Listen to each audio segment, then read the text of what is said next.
오늘은 대강절 둘째 주일로 길 대신 예수 그리스도를 상징하는 촛불을 점화했습니다.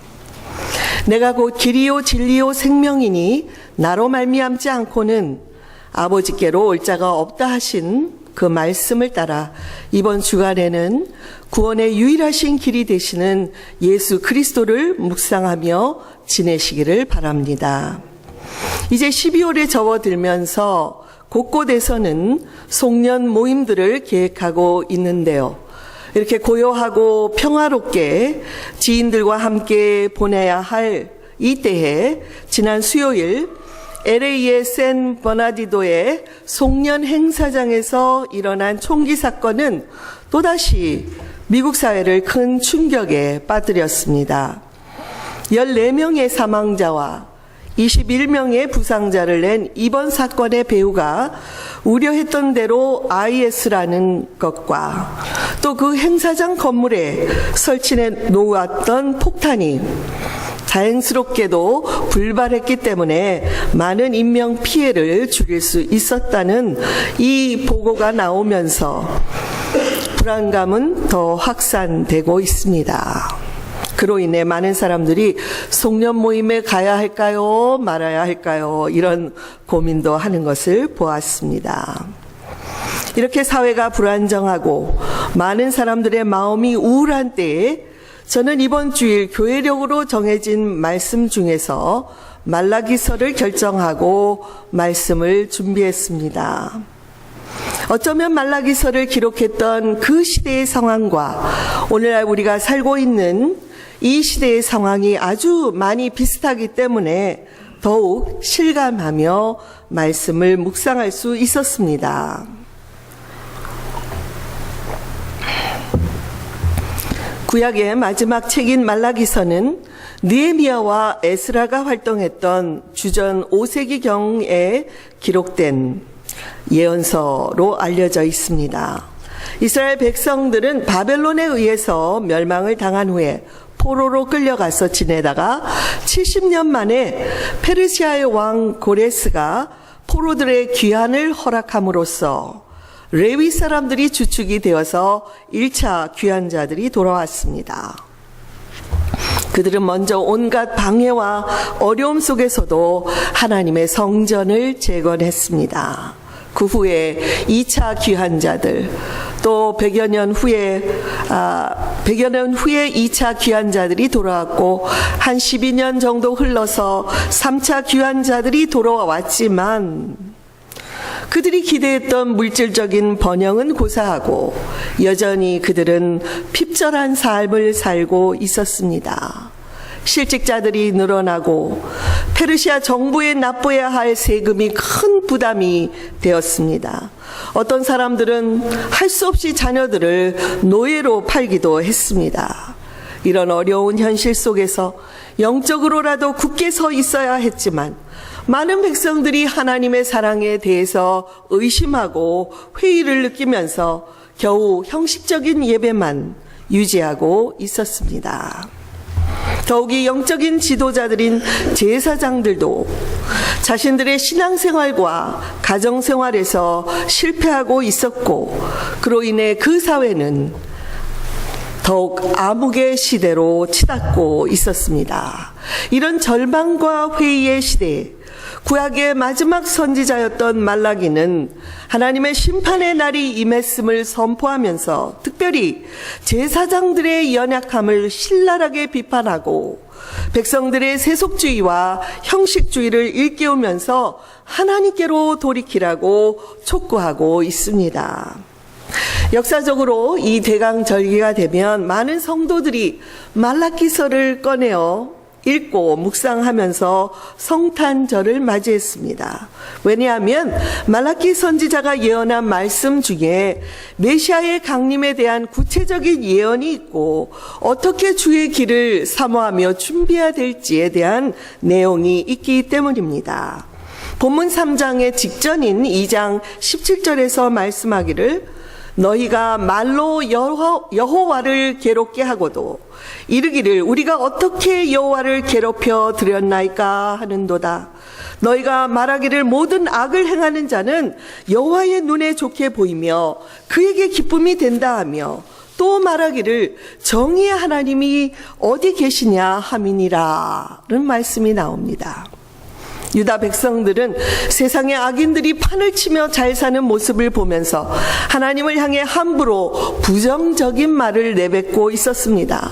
하나님의 눈에는 악한 자들이 선하게 보이고 기쁨이 된다면서 도대체 정의의 하나님이 어디에 계시냐며 빈정댔습니다.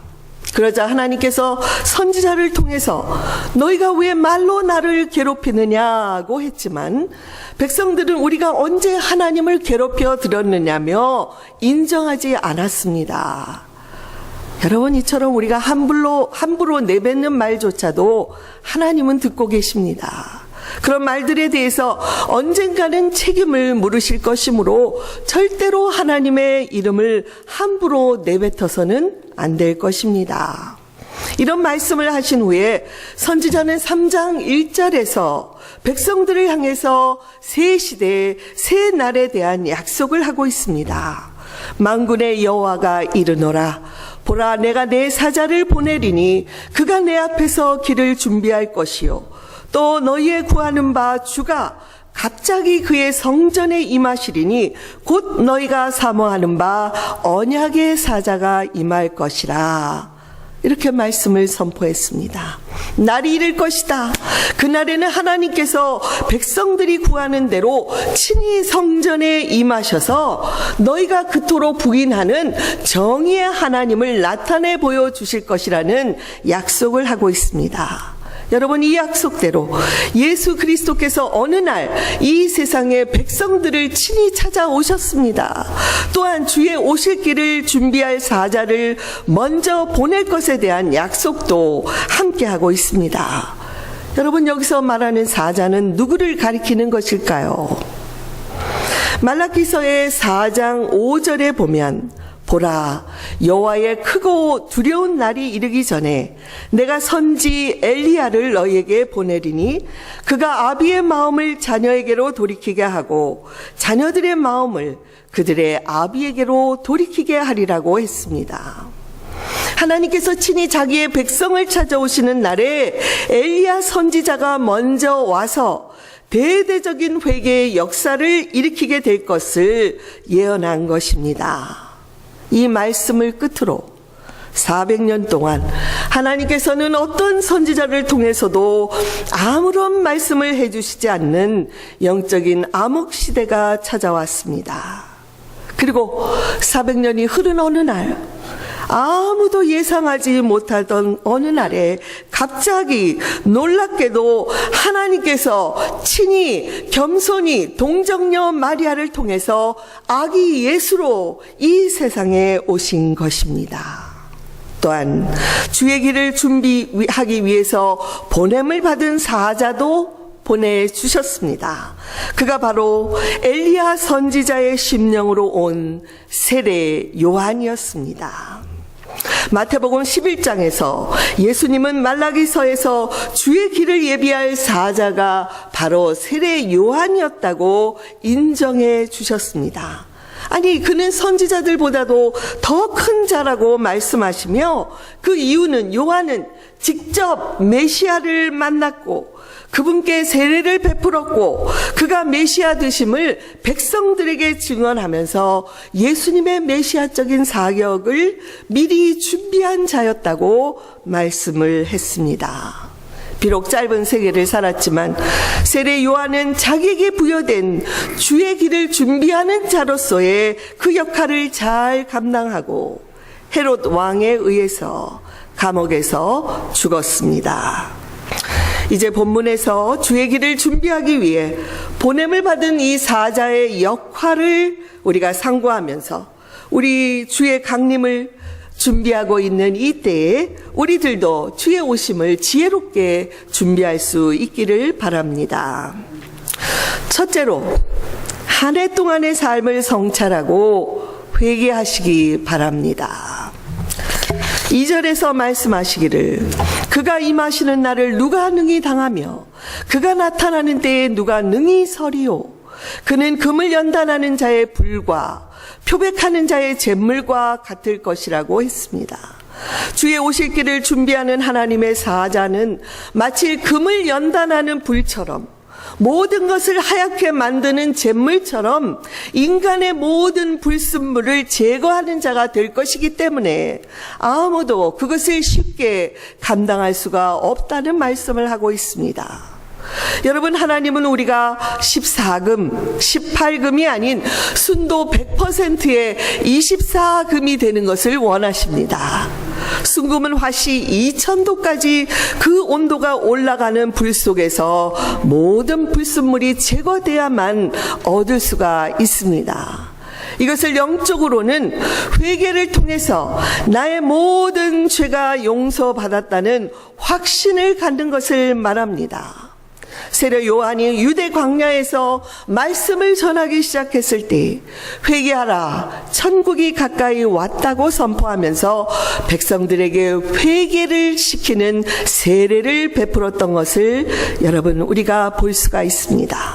우리 마음에 마찬가지로 우리들도 하나님과의 바른 관계를 위해서는 우리 마음으로부터 늘 회개하는 삶을 살아야 합니다.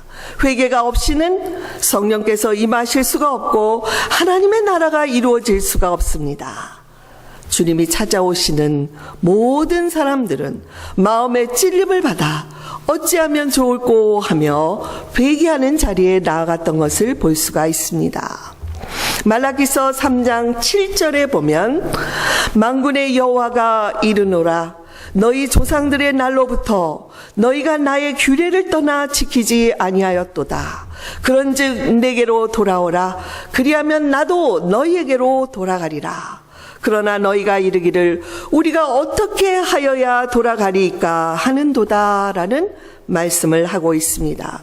하나님께서 사자를 통해서 백성들아 회개하고 돌아오라. 그러면 내가 너희에게로 돌아가겠다 하셨지만 마음이 강팍해진 이 백성들은 도대체 우리가 어떻게 하나님께로 돌아갈 수 있겠느냐며 회개하지 않았습니다. 여러분, 하나님께서 회개할 기회를 주시는데도 마음을 닫아 걸고 회개하지 않으면 어떻게 되겠습니까? 말라기서 4장 6절에 보면 하나님께서 말씀하시기를 그들이 돌이키지 아니하면 두렵건대 내가 와서 저주로 그 땅을 칠까 하노라 라고 말씀했습니다. 회개의 기회를 놓치면 죄의 저주 아래 놓이게 되고 하나님이 다시 오실 때에 심판을 받을 수밖에 없다는 것입니다. 그러므로 사랑하는 교우 여러분, 이제 금년도가 얼마 남아 있지 않는 이 기간 동안에 우리는 겸손히 한 해 동안에 우리의 삶을 성찰하고 돌이켜보면서 혹시라도 죄가 깨달아지면 하나님께 고백하며 회개하는 삶을 살게 되기를 바랍니다. 둘째로 한 해 동안의 은혜에 감사하며 온전한 예배를 회복해야 합니다. 온전한 예배를 회복해야 합니다. 본문 3절, 4절의 말씀을 우리 같이 한번 읽어보겠습니다. 그가 은을 연단하여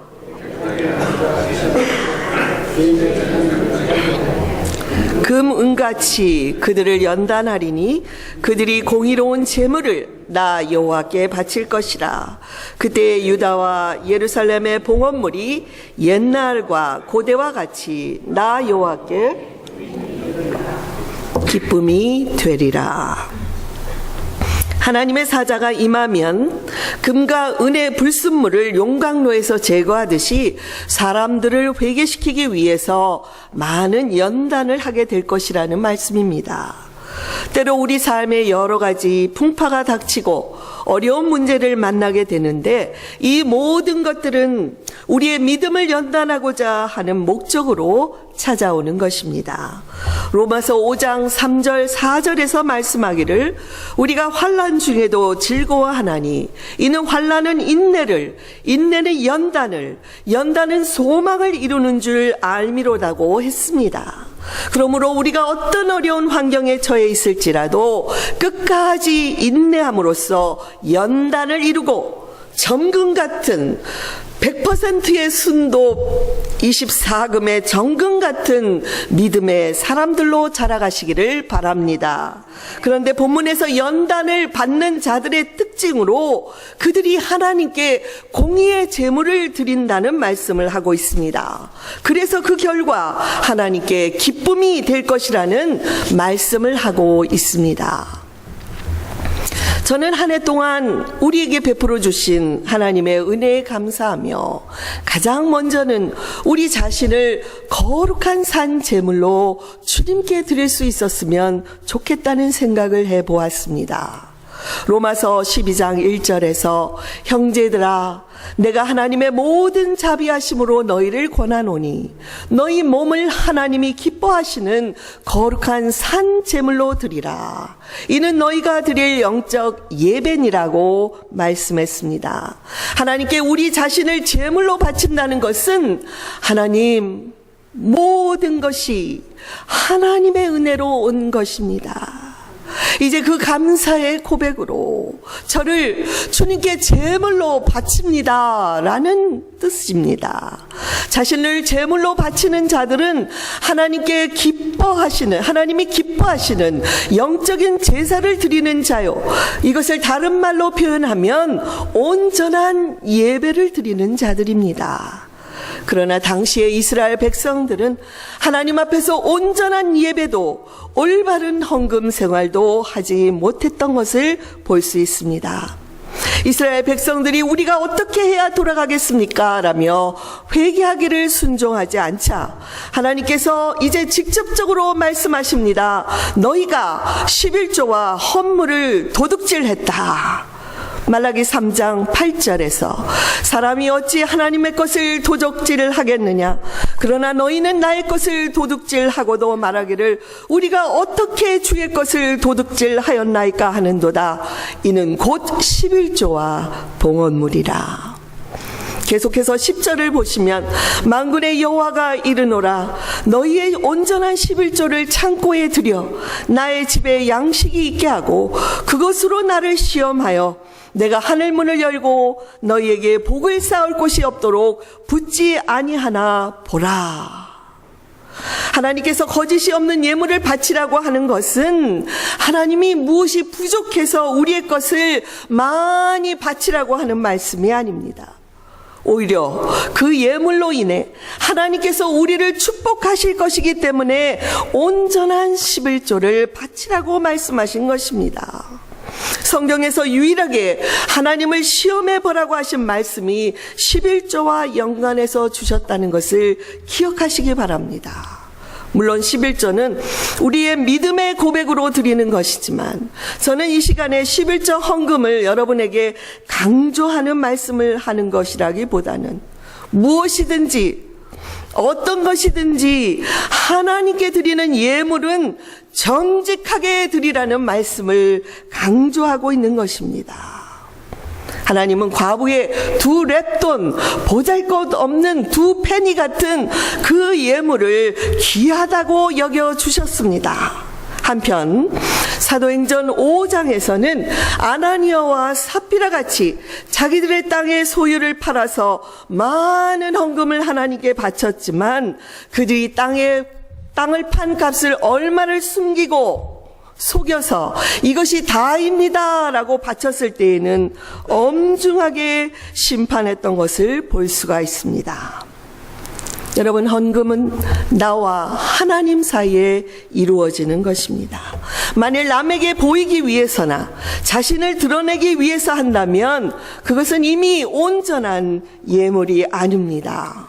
11조든 감사 헌금이든 주일 헌금이든 어떤 것이라도 여러분의 형편에 맞도록 하시되 정직하고 또 하나님을 경외하는 마음으로 드려야 할 것입니다. 헌금에 무엇보다도 하나님, 제 삶, 한 주간 제가 살아온 삶을 하나님께 산 제물로 바칩니다 라는 이 고백과 함께 드려야 하는 것입니다. 구약의 제사에서 제물을 바치는 행위는 오늘날의 예배와도 같습니다. 하나님께서 11조를 말씀하신 것은 당시에 타락해 있었던 제사장들과 백성들에게 온전한 예배를 회복하라는 뜻에서 말씀하신 것입니다. 만일 이제라도 너희들이 예배를 회복하고 온전한 헌물과 11조를 하나님께 드리면, 그 당시에 대부분의 11조는 무엇이었습니까? 곡식으로 드리지 않았겠습니까? 그러면 하나님께서 하늘문을 열어서 이른 비와 늦은 비를 내려주시고 메뚜기 떼를 멸해서 막아주시고 포도나무에 열매가 떨어지지 않도록 보호해 주심으로 너희들이 풍성한 추수를 경험할 수 있도록 해주겠다는 약속을 하고 계십니다. 교회 여러분, 한 해 동안 베풀어 주신 하나님의 은혜를 뒤돌아보시면서 모든 것이 주님의 은혜로 가능했습니다라는 우리의 고백을 담아 이 시간에 신령과 진정으로 예배를 드리시기를 바랍니다. 만일 나의 예배가 소홀해졌다면 그것은 말라기서의 이스라엘 백성들과 우리가 크게 다를 바가 없다는 것을 의미합니다. 그러므로 우리는 모일 때마다 우리의 예배를 회복시키고 하나님의 임재를 체험하고 하나님의 크신 영광을 올려드리기 위해서 회개와 그리고 정결한 삶과 날마다 우리의 삶을 주님께 바치겠다 하는 그런 삶을 살고 이 자리에 와서 하나님께 예배를 드릴 수 있기를 바랍니다. 그런 자들에게는 하나님의 임재의 축복과 모든 범사에 잘 되는 축복이 충만하게 임할 것입니다. 셋째로, 한 해 동안에 잘못된 관계가 있었다면 화해하시기 바랍니다. 말라기 4장 6절에서 주 앞에 보냄을 받은 하나님의 사자는 아비의 마음을 자녀에게, 자녀의 마음을 아비에게 돌이키게 될 것이라고 했습니다. 이것은 아버지와 아들의 관계를 화해시키는 것을 말합니다. 예수께서 이 세상에 아기 예수로 오신 것은 죄인된 인간을 하나님과 화해시키기 위해서 오셨습니다. 그런데 이 하나님과의 관계가 화해된 사람들은 다른 사람들과의 관계에 있어서도 화평을 이루며 살아야 합니다. 혹시라도 금년에 다른 사람들과의 관계가 소원해졌거나 또 가족들 간의 관계가 멀어진 자들이 있다면 여러분 먼저 연락을 하시고 안부도 전하시고 그들과 화해를 이루시기 바랍니다. 물론 세상을 살아가면서 모든 사람들과 좋은 관계만 맺을 수 없다는 것을 압니다. 그럼에도 불구하고 말씀에 순종하여 화평을 이루면 주님께서는 그런 사람들을 향해서 나를 영화롭게 한 자다라고 인정해 주실 것입니다. 아프리카에서 전해오는 민담 중에 고슴도치 이야기가 있습니다. 어느 아주 몹시도 추운 겨울날 고슴도치들은 이 추위를 막아내기 위해서 함께 모여서 따뜻하게 지내기로 했습니다. 그러나 그들이 가까이 모이자 그 몸의 가시 때문에 서로를 찌르고 아프게 했습니다. 결국 그 아픔을 견디지 못하고 그들은 안 되겠습니다, 우리가 떨어져서 지냅시다 하고 떨어져 지냈습니다. 그랬더니 얼마 못 가서 이 고슴도치들이 추위를 견디지 못하고 하나씩 얼어 죽기 시작했습니다. 이제 그들은 중요한 결단을 내려야 할 시점에 이르렀습니다. 서로를 받아들이고 상대방의 가시로 인한 아픔의 짐을 같이 질 것인가, 아니면 각자 홀로 지내다가 죽어갈 것인가.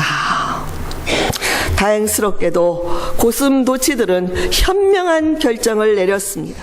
서로의 아픔을 함께하면서 추위를 이겨내기로 한 것입니다. 그들이 함께할 때 서로의 가시 때문에 아프지만 서로로부터 체온을 받아서 추위를 이길 수 있었습니다. 이제 그들은 우리가 살아남기 위해서는 서로의 가시의 아픔을 받아들여야 한다는 교훈을 받아들이게 된 것입니다. 그 결과로 모든 고슴도치들이 그 겨울 추위에서 이겨낼 수가 있었다는 것입니다. 사랑하는 교우 여러분, 이 세상에 그 누구도 혼자서 잘 살 수 있는 사람은 없습니다. 함께 어울려 살아가는 공동체에서 서로가 가지고 있는 가시들 때문에 부딪히고 아프기도 하지만 함께 누리며 함께 할 때에 우리에게 주시는 그 축복을 생각한다면 이런 아픔들은 우리가 얼마든지 견뎌낼 수 있다고 믿습니다. 금년이 가기 전에 스스로 우리의 삶을 성찬하는 시간을 갖고 위로는 하나님과의 관계에서 잘못된 것이 있으면 회개하고 수평적으로 이웃이나 가족들과의 관계에서 멀어진 사람들이 있으면 화해와 회복을 위해 노력하시기 바랍니다. 그리하여 주님 앞에 거리낌 없는 산 제물로 우리 자신을 드릴 수 있는 그런 신령과 진정의 예배를 우리 모두 회복할 수 있기를 바랍니다. 주 앞에 보냄을 받은 사자가 이렇게 이스라엘 백성들을 준비시켰듯이 주님의 강림을 사모하는 이 계절에 저와 여러분도 지혜롭게 주님을 맞을 준비를 하게 되기를 주님의 이름으로 간절히 축원드립니다. 아멘. 기도하시겠습니다.